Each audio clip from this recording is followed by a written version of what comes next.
So I'll hear people say, if you believe it, then you can achieve it.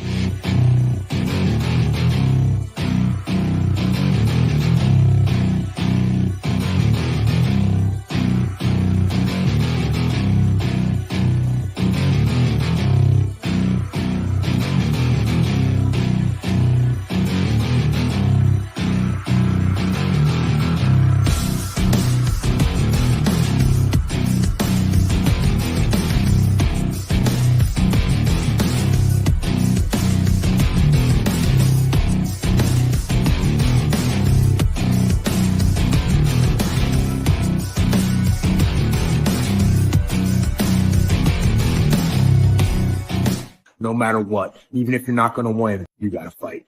Go get some! What's up, fellas, and welcome to another episode of the Combat Club. We are back. We are motherfucking back on the building because right now we have some very good takes because this weekend is going to be so huge because UFC is back with the UFC 311 because right now it is going to be like a great banger, ladies and gentlemen. And of course, I'm your host, Rafael Chacinas, known as El Capitán Rafucho, right in the building, along with my co-host, Zenith, the creator of Let's Get It. And make sure to subscribe to Zenith. And congratulations to Zion to make it to the 500 subscribers. And of course, make sure to subscribe to Capitán Rafucho on YouTube, on my social media, everything. So right now, this is a podcast with 100% stream attitude because in this club, we are born to fight. We are born to fight. Anytime, anywhere, anyone. So right now, let's give a warm welcome to my co-host, Zion Center, because we got talking about like the UFC 311 in California, Los Angeles. So how you feel about it? Yeah, absolutely, man. It's happy to be back on a wonderful podcast, The Combat Club. It's been a while since we've been on the show, but we're back in your life on a wonderful Thursday evening. And yes, big event down at the Intuit Dome in Inglewood, California. We just want to stay at the start of the show. Thoughts and prayers out to all the victims of the wildfires. I know that was hitting Pacific Palisades pretty hard in the greater Los Angeles area as well. Up to 7 fires at one time. So from the Combat Club, our thoughts and prayers for all the victims of the fires. Hopefully you guys get through these hard times. That being said, though, 311, big pay-per-view going down this weekend. We will be previewing that. I know Bellator, The Last Dance, Raphael wanted to talk about that, but I say we start the show with the retirement of the one and only Tyson Fury, absolutely legend in the sport of boxing. So I'm going to flip the mic back over to my co-host to hear his thoughts on Tyson Fury and what he meant for this sport of boxing. Well, and of course, before I had to talking about the Tyson Fury, I just wanted to send much prayers and pray for the state of California because pray for those victims who were really affected for those wildfires at the beginning of the year. I mean, this is tragic, and I'm gonna send the whole love, blessings to the whole state of California. So you're not alone. Stay strong. Yep. We got Daniel in the house. We got Alex in the house. Let's get it. All right. So talking about like Tyson Fury, he ties for the boxing. I mean, that guy, he became so much important, and he was like a game changer. I mean, after that, I just saw for like the fights against Jake Paul. I mean, there's something like anything because imagine how without this primarily prime because had it been done that because sometimes those people can grow out it because Mike Tyson was 100% and he was like found something and we didn't even forget about this because I wouldn't know that interested to see him or about like Joshua matchup, but unfortunately I cannot fault for it as a timer because it's the real deal and it's a sticks because he has accomplished everything except be a use kit, which no one in the world doing the moment because Fury, he got like so monumental moments, but it's been like fun to watch it at his career. But I know that he became sort of like the greatest heavyweight on the 21st century. And for those guys who didn't know about this because we didn't see that coming. I mean, he didn't get destroyed, but he did a fan because he lost twice. But I would love to see like a beat up and the Paul brothers. but I think it's gonna be still competing at a much money. But I mean, as of to Tyson Fury, I mean, now it's just opening up the mind because I know that legacy, it became something important. I mean, there's some persons that talking about, oh, it's like the worst legacy, but no. I mean, he has the very like a great record. Most of the three best wins are against Wilder. I mean, between for like Tyson Fury versus Deontay Wilder, I mean, that's like a really massive. I mean, no one thinks that Tyson Fury is a good candidate for the boxing pound for pound, but I think it's pretty undeniable that Fury presents like virtually another heavyweight in history with a great chance. I mean, just without the size, the reach, the skills, and the style that it just feel like exploding this natural sense. I mean, if maybe they just wanted to begin something to training and give it like the pass to torch for the new generation. I mean, that will happen so much money because I know there's some persons that want to criticize Fury for being like big it is, but I mean that he has a very advantage. I mean, he's the heavyweight. I mean, sure as a testament for the boxing abilities. I mean, that move with the like Joy Joyce or AJ Styles, I mean, it's not that just a size example of a win fights. It's an ability as a boxer. It is IQ that's using the side because no matter what happens, I mean, he's still the best. He's still it. Yeah, well said. I mean, like he may not go down as the best boxer to ever do it, but he is certainly a living legend in the world of boxing. I mean, like he dethroned so much heavyweight, boxers in his time, and obviously you're 36. You know, at the end of the day, Father Time, it catches up with you. You can't fight forever. You can't stay in your prime forever. I would say that Tyson Fury was near his end of his prime, and obviously he got beat, and that's what happens sometimes. You just get beat by the better man. Usyk could go down as one of the best heavyweights in history. Only time will tell. I know he's pretty old himself, and he only has a couple of more years in his reign around. Like he's 37, so he's actually older. Maybe he has 2 to 3 years, so we'll see where he ends up at the end of it all. But at the end of the day, it's hard to speak about GOATs without talking about the golden days of boxing in the 90s and stuff like that, the true heavyweights of the world. Exactly. That being said, though, modern day heavyweights, Tyson Fury was on top. He dethroned people that was on top in different organizations DeAndre Wilder and so forth. And that being said, he beat some legends in his own right. So that being said, even though he ended his career with 2 losses, he did go 34-0 before those 2 losses. So that being said, that stands for something. He brought a lot of eyes to the sport of boxing. That family is really legendary in this day and age of boxing. And that being said, salute to a wonderful career. There's no reason why he should hang his head, and the fans will be fans. You know what I'm saying? We're always gonna find a way. They're always gonna find a way to talk shit and try to put someone over someone. You really see it in football where Patrick Mahomes is really being talked about next to Tom Brady, which is absolutely absurd. But fans will be fans. Mhm. Saying they're gonna want to get their opinion in, and they're just gonna say shit because it's just easy to say shit, but it's hard to put in them years and them years and them years in the gym training and to be the best. And that's what Tyson Fury was for a long time. He was arguably known as the best boxer, heavyweight on the planet, active boxing. And at the end of the day, the better man both nights was Usyk. So now Usyk is the better active heavyweight. We'll see what time ends up. How would he rank against Usyk when it's all said and done?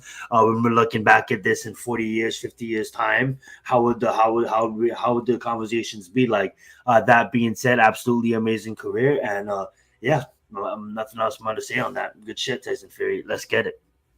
Yeah, absolutely. And of course, I just wanted to shout out to everybody else on the chat. Also, I see Daniel Berry, people in the Bronx. Salute to y'all. So Absolutely.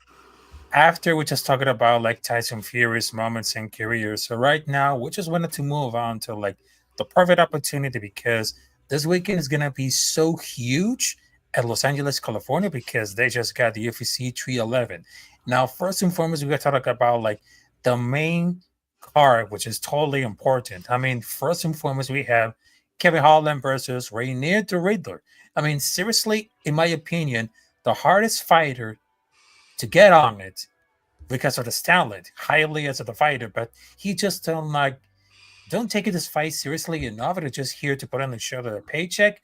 That means what they're going to get through, he will give up it easily. But as against the opponent, the hero is clearly better. And that name is Rainer the Raidler. Because you know why? He's a good grappler. Exceptional submission skills, and the top control. Would it have been never see like at a fighter as very slow after his feet permanently stuck at the mouth? Because I think that Kevin Holland is a better fighter, and he should have like the speed sticking around for like the Raider not strike him. And I think the Raider only path to victory if he can catch Holland, submit him while he's under the ground, because he's not gonna be like very confident, but I think we should have been good enough to able to defeat the Raider as a Pico as a reasonable price to put on them. So I just wanted to say Kevin Holland, he got like a great striking, great profession. Those natural skills. It reminds me like of a young MMA on this prime, just like 2010. But Kevin Holland is just like being savage all the time. Yeah, Kevin Holland is absolutely a student of the game, absolutely a savage. There's a levels to the sport, and we see it. Kevin Holland obviously has been in the UFC for a while and has signified his spot in the UFC. Now we may see Kevin Holland lose to I'd say like maybe like an MVP that comes from another division, but you got to put it this way: MVP was a problem in Bellator, and he's going to continue being a problem in the UFC as well. He just outstruck Holland that matchup. Now, when you have someone coming over from one championship, it's a little bit different. The level of competition is way more higher in the UFC. Yes, he been out there. He's on a 2-fight win streak in the UFC after losing 2 times. Coming over from one, I believe his last 2 fights in one championship, he ended up losing in Rainier, and now he just beat Joe Mershak to earn himself this fight against Kevin Holland. His first fight, I believe, wasn't in the UFC, was in a different organization. And then he went to the UAE. He knocked out a guy in the UAE, and then he went over to the UFC. He signed with the UFC and got a submission against Joe Mershak. But that being said, Kevin Holland is not no Joe Mershak. Nothing against Joe Mershak, but Kevin Holland is a way better striker than him, has way better stamina than him, has longer reach than him, and has the ability to wrestle. At the end of the day, Rainier is probably going to beat him on the ground if it goes there. But I wouldn't be surprised if Holland can't find his way back up to defeat. Rainier is coming in with submission game and ground game on lock. But at the end of the day, it's against not the highest level of competition. So I like to see how his grappling comes against a higher level of competition than Kevin Holland. But I'm not gonna really think too hard and long about this. I have Kevin Holland winning by decision. Yes, exactly. Also, we move out to another fight, which is very interesting. Benel Dariush versus Renato Moicano. Now, between Benel Dariush is a well-rounded veteran with a great, excellent grappling underrated striker. He's been knocked out twice in the first round of the last 2 fights, even knowing that it was against elite fighters. And Omar Rivera. He's a very good fighter, but at this point, his chin and commit to Renato Moicano is a very good grappler who has constantly performed well as the underdog. When I really want to expect it, about this is the viciousness and the sense of an urgency, because we don't want to really understand that he displays once it against a dominant position on the ground instead of just talent. This can be seen like a knockout of Jillian Turner with the ground with a vicious elbow against Benoit and Dennis, which eventually they get like the fight stop. But the Rush ability to mix striking and grappling makes like a difficult matchup for Moicano, and Moicano not being dangerous on the feet may actually give like there is some chance that this fight is he able to stop being taken down. Moicano is gonna be one of my picks. He should like to take advantage on the ground, and he has a sense of the urgency to get the finish once again dominant position, probably by ground by pound. Between Renato Moicano, I'm gonna tell you for this one. Not only Brazilians gather a lot of power in jiu-jitsu, but Renato Moicano, he's like a strong force, not only for submission, but also for striking and, of course, ground and pound. Oh, absolutely, man. This is really going to be a fun fight here. Both fighters are 35 years old. We got Benil Dariush, signed on to the UFC a while back, man. He's been fighting in the organization for at least the last, I would say, coming up on the last decade. decade plus, actually. I mean, like, this guy is a proven veteran of the sport. Got off to a choppy road, kind of had like a 500 record, and then he got his shit together and been on an amazing 8-fight win streak, only to lose against Charles Oliveira in the championship fight, to basically not get the opportunity to fight again at the championship fight by losing to Arman. So he basically lost against two of the top people in the division. Does that take anything away from him? Absolutely not. But he is going against Money Makano that is absolutely streaking. That's absolutely, his confidence is on a high.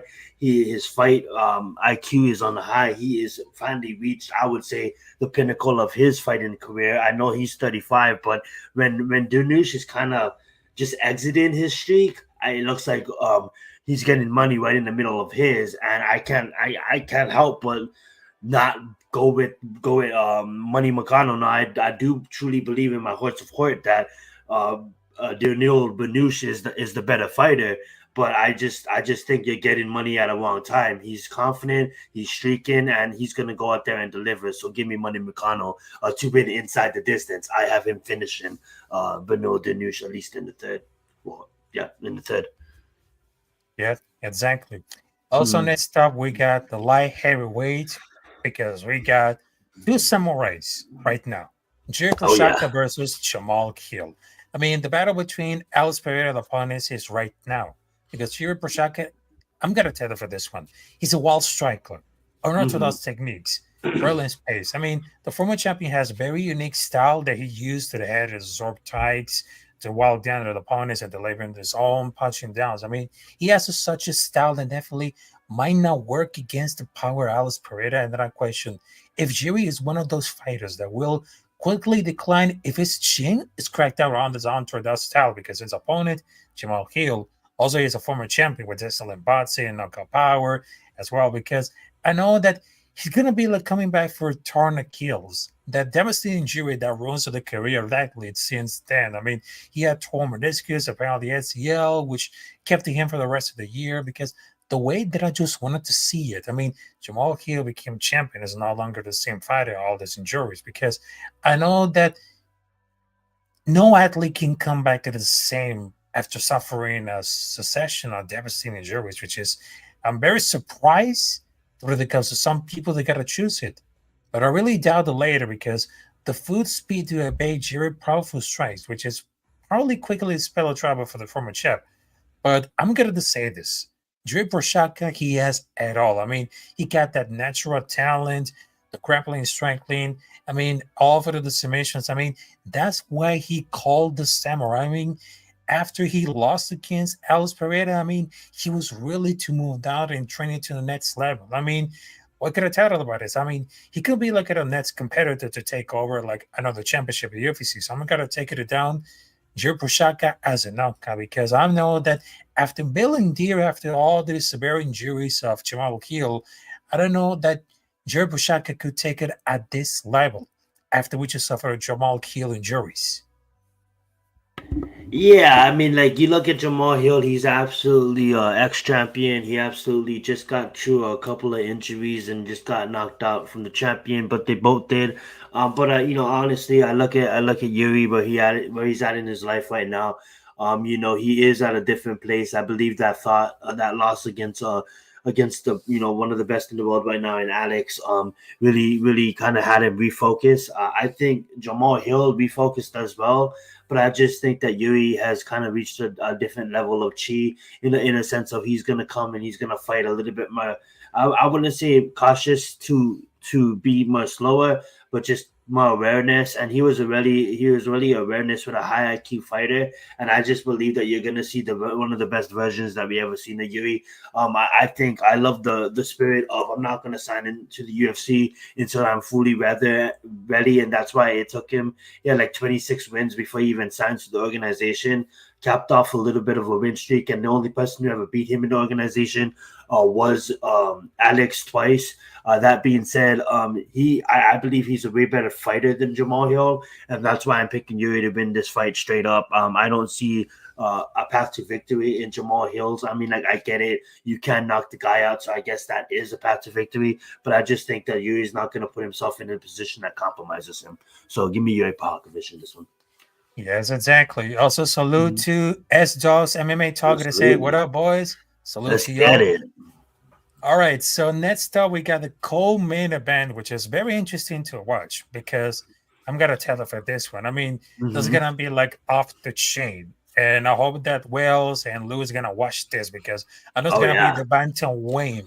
Merab Dvalishvili versus Omar Nurmagomedov.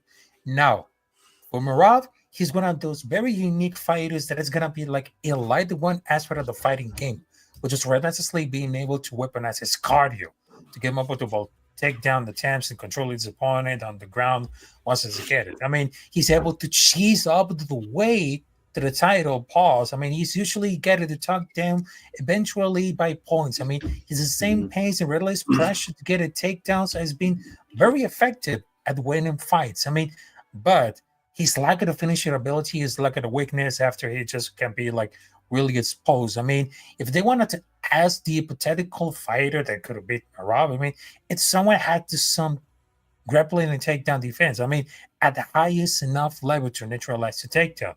But Omar Nurmagomedov, I mean, what can I tell you about this? It's exactly one of those kinds of the fighters having the wrestling ability, better from a fighter from Dagestan, as well as the crisp kickboxing techniques that are able to hurt Merab on the feet. I mean, the clash pits, Merab grandly styled against Nurmagomedov demanding offense. I mean, the Dvalishvili ability to maintain control is going to be really tested against Omar's submission, scrambling, striking skills. I mean, Sean O'Malley, if you remember, Sean O'Malley showed that Merab can be hurt on the feet and shown us the last round. I thought that he came too late. But unlike O'Malley, he's just like a city dog against Merab that is not quitted. Grappling defense. I believe that Omar has rarely skills to neutralize Merab's strengths and exploit on one-dimensional side of fight. I mean, I can see him winning for the fight actually grappling Merab. Even the liker of this initiative to take down as well as letting a more significant strike through the fight. But I'm gonna tell you for this one, Omar Nurmagomedov. I know he's gonna be like brothers with Khabib and of course Makhachev. I mean, I gotta tell you for this one. On this time, I mean, you can never beat a fight. You can never against Omar. I mean, Omar gets a lot of skills to do, and he's gonna be the really professional. I mean, he adopts it like a Khabib, and his force is undeniable. Yeah, I mean, like, this is such a bad matchup for Merab. I mean, like, we have Merab that is basically a blitz type of speed fighter that is gonna try to gas you out before he gasses out, and Merab never gasses out. He's a stamina fighter, which basically he's gonna try to push the pace on you, but you're gonna try to push the pace against a pressure fighter that is basically way better than you on the ground. There's no question about that. Now, Merab, the difference between Umar and Sean O'Malley is Sean O'Malley, as much as we love Sean O'Malley because he has that look, he has those hands. We all love our Sean O'Malley's of the world. We all love our Max Holloways of the world. But at the end of the day, the striking specialist. This is MMA, right? Max Holloway doesn't have the best ground game, doesn't have the best wrestling. Sean O'Malley clearly showed he doesn't have the best wrestling, doesn't have the best ground game. So what Merab was able to do to Sean O'Malley is take him down and take him down and take him down and take him down and win the fight that way. Now you're gonna try to go take down this guy. Okay, now what do you do when you get to the ground? Okay, even though you have him on your back, that's still a bad position because he's gonna reverse it and he's gonna out grapple you because Nurmagomedov is the better grappler. Nurmagomedov is the better striker. You probably have the better takedowns. That's what you have. But at the end of the day, that's not gonna. You take Umar down, and then what? I'm not just picking him because of his last name, and I know his last name comes from a line of legacy. But at the end of the day, I've been shouting this guy's name for a while. I actually had Sean beating Merab, but losing to Umar. And no matter who was champion, they would have lost to Umar. Umar, right now, what I'm seeing in my own two eyes is he's the best striker that we ever seen come out of that gym.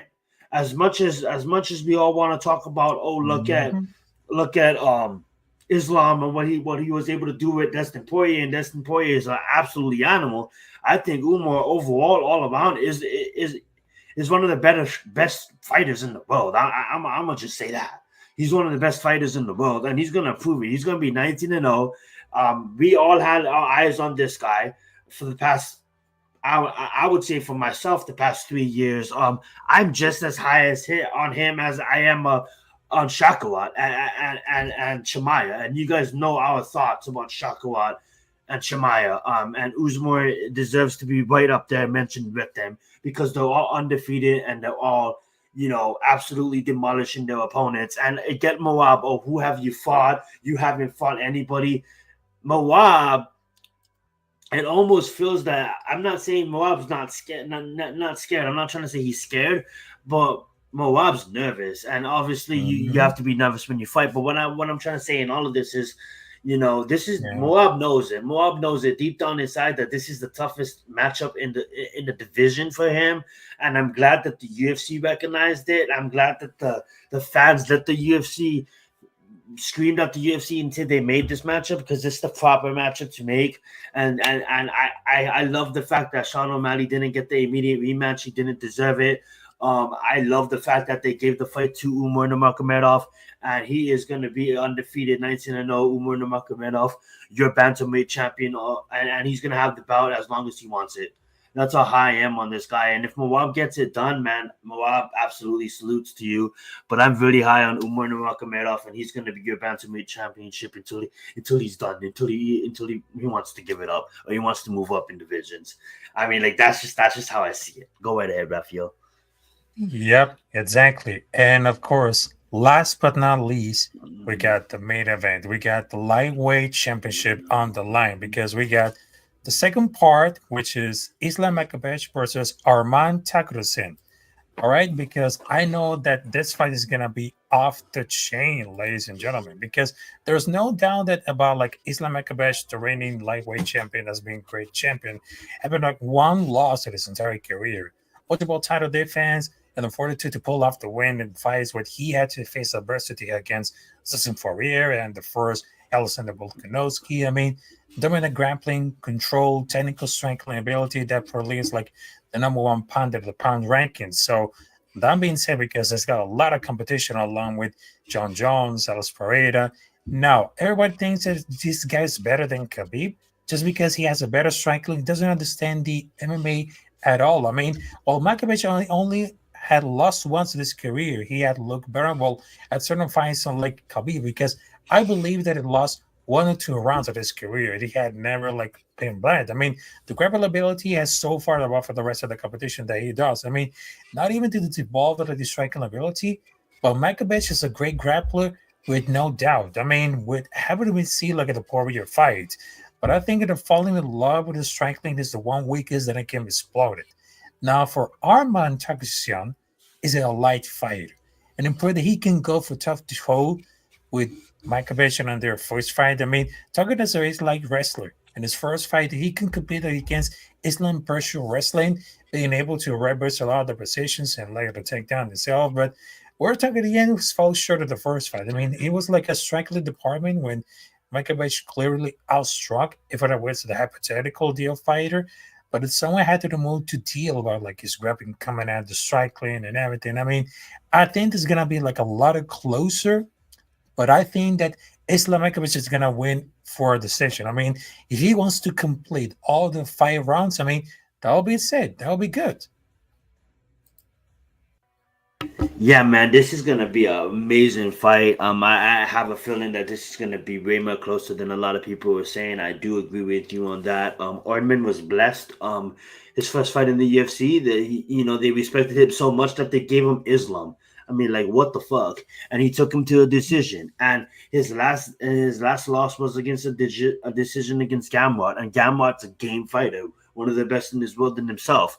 It wouldn't surprise me at all if Ardman comes in here and wins by decision. It is possible. He has the abilities to get it done, but does he? That is the question, and that's why they're fighting. It's so hard for me to go against Islam. He's so talented everywhere he fights. I mean, like, he goes and he strikes with He strikes with Destin Poirier. He grapples with Oliveira. I mean, like, this guy is absolutely a stud. You know, the fighting that comes out of that side of the world is absolutely beautiful to watch. Khabib said, "Oh, he was next in line," and sure not, he grabbed that pedestal and he ran with it. You know what I'm saying? He has had the crown for a while. If there's any competitor that could take the crown off of him, it's gonna be Arman. Would I say Arman gets it done? I'm gonna go on a limb and I'm gonna say yes. On Combat Club, I'm gonna be different. Islam are probably gonna win the fight, but you know what? I'm gonna go bet on Arman. I'm gonna say Arman gets it done, and I'm gonna say he gets it done inside the distance. I'm gonna say a knockout. I want to see a knockout in the fourth. Don't put money on that. Don't follow me on that. This is just me coming off a limb. I'm just saying it's gonna be a stalemate. I think both fighters are gonna go back and forth, test each other's gangster on the ground, roll around a little bit, get back up to their feet, jab, jab, jab. You know what I'm saying? Stand up, but in the crucial moments of the fight, we're gonna see Islam have better ground time, but we're gonna see Arman get ahead in the striking. And I think in round 4 and 5 in championship rounds, when both fighters are kind of not, I wouldn't say exhausted, but I would say just kind of a champ, tired a bit. They're fighting for really 15 minutes now. Now on the 20th minute, maybe on the 23rd minute. You know what I'm saying? In round 5, Orman is going to catch him and he's going to knock the champ out. And the reason why I say that is, I don't know, I just have a feeling. And if you think about it, Destin Poirier had Islam hurt. Islam obviously, like a champion that he is, overcame it, and that's what champions do. But can he overcome against someone like that that's been thinking of him ever since Islam welcomed him to the UFC? And the fact that Orman is out there, training at altitude, and I think it's going to surprise a lot of people when he's going to be looking like the fresher fighter in the championships rounds. And we can rewind this next week when that prediction comes through, but I'm going to speak that to existence. My bad, Islam. I'm going to pick against you on this one. Give me Orman. Or we can rewind it next week and I can look like a total ass of myself. But that being said, that's what you get on the Combat Club. All right, so I think the between for that card of UFC 311, I mean, there's gonna be like some great things, but it kind of like very tricky because I know that Armand and Marab, they're big dogs, but they sure they can't win. But of course, I mean, if you're an MMA fan, I mean, if you go to rewatch Armand versus Oliveira and tell me that Islam can finish Armand in a fight round. I mean, Armand's just like a big threat, but I think this experience is gonna play a big role. I mean, it's going to be like a between finish or a knockout or decision. But between for this one, I mean, there's going to be like a better fighter. And I think it's going to be under the corner. But I think that every attack, every counter can be more the aggressive fighter because I know that it's going to be really good, but it's going to be really patient. It's going to be like so much easier because I know that some problem here because I know that some persons are gonna bet on it, but the problem is that the book is already know the Moicano's level instead of him now is gonna be really favorite. But I mean that, I mean, in 3 rounds, in 5 rounds, I mean, I think that Omar is where the biggest value is. I mean, absolutely insane. I mean, the grappling in the first fight was, I mean, so very competitive. But I mean, the striking was very rudimentary. But Islam has not the greatest chin in the world, but if the fight is under the field, it's danger. I mean, he's been providing as much as 28. I mean, it's not like a fight for like betting on it. I mean, if he can finish it off a upset, I mean, that'll be so much shocking. Yeah, well said, well said. It should be a fun weekend of fights.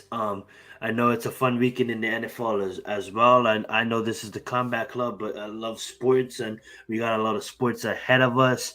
I know. Is there anything else you wanted to preview before we wrap it up, Raphael?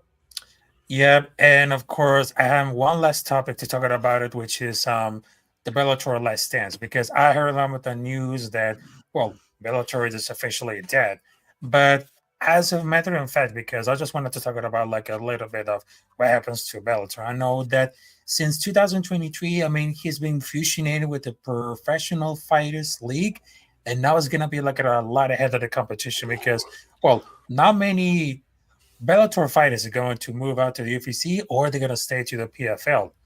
But as a no would know, because I know there's a fun fact, because what I was doing in college, because what I was doing in college, I mean, there was like a lot of competition between for like the UFC, the Bellator, the Strike Force. I mean, all those shows, all those fights are like very must watch to see it. I mean, you can never forget all those matches right now. They have Chandler versus Henderson. I mean, they have Eddie Alvarez versus Michael Chandler. Also, they had Abby versus Maury, Wickles versus Matthews, and of course, we can never forget about like Witcher versus Pitbull, which is one of my favorite of all time. And also they got Joaquin Buckley, Lucas Stokely, Commercial Larkin, Brett Cooper, Shlenko fights. I mean, wow, I cannot believe that it just really happened at all because I know that between for like the competition between UFC and Bellator because some fighters they just want to get in to get star before they get into the UFC. I mean, and one of those craziest of it all time because they got Masvidal versus Imada.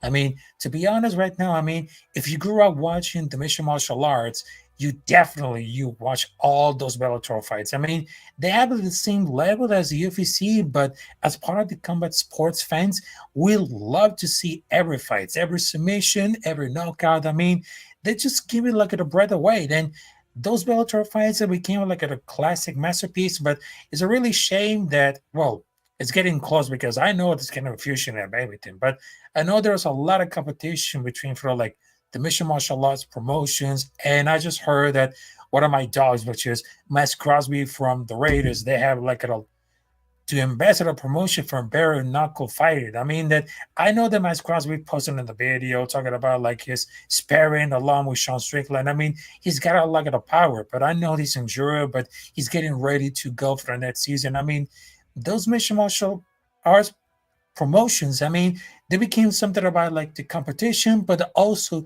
to give the opportunity to the fighters how to fight with a lot of heart and soul, and of course, a lot of intelligence, discipline, and of course, how to be like such a high value. Yeah, absolutely. I mean, like Bellator was absolutely a staple for a while in the game. Obviously, the UFC has been the king, but if there was no competition, we wouldn't have a lot of amazing fighters. You know what I'm saying? If you look at, when the UFC came in, they bought Strike Force, they bought WEC. I was happy to see another organization in Bellator kind of rise from the ash and kind of run against the grain, opposed to sell into the bigger man. They kind of held out and did their own thing there for a while. Obviously, merging with the PFL and doing what they was doing, we got Bison, we got won championships over in Japan and stuff like that. But Bellator, a lot of people would say was kind of like the B league in the States for UFC. But what they did was they gave a lot of fighters that wasn't done fighting that maybe didn't want to have the opportunities to go to Japan and fight because they had a family already and they don't want to leave their family to go to Japan. They gave them another organization to go fight in, and that's what I respect about Bellator. When Mike Goldberg got fired for a bit from the UFC, he got let go. I believe he was calling Bellator fights for a bit as well. Gave him another chance to commentate fights. I know it was a rocky road ending the fallout with the UFC, letting him go. All of us remember Mike Goldberg and Joe Rogan's commentary on the old UFC shows, and that was good to see Bellator give him a chance. But also Bellator, bringing events to Hawaii, you know what I'm saying? One of the staples in the land of MMA, and a lot of people didn't feel that Hawaii could support a big time pay-per-view event. Bellator went ahead and did that. They had that female Hawaiian champ there for a while, and obviously given, like I said, and I'm not going to repeat it, but I am going to repeat it, giving a lot of legends of the sports that wasn't done fighting a chance to fight again. Shout out to Bellator.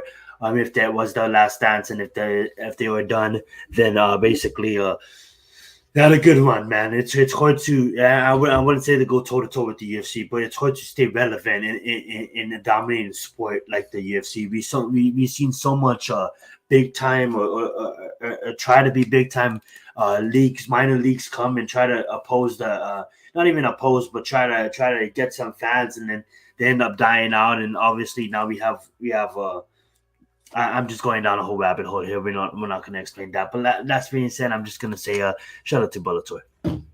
Yeah, exactly. And right now, we just wanted to conclude this episode of the Combat Club because this is the first of the year 2025, and we cannot wait to UFC 311 because right now it's going to be fantastic. And of course, make sure to subscribe to Capitán Rafucho on YouTube. Also, make sure to subscribe to Zenith.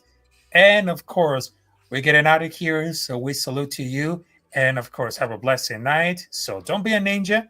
And of course, subscribe to all these amazing content creators that we got over here, which is Capitán Rafucho and Zenith. And of course, during for this weekend, I got a little surprise between for UFC and the football weekend is coming up there. So salute you guys.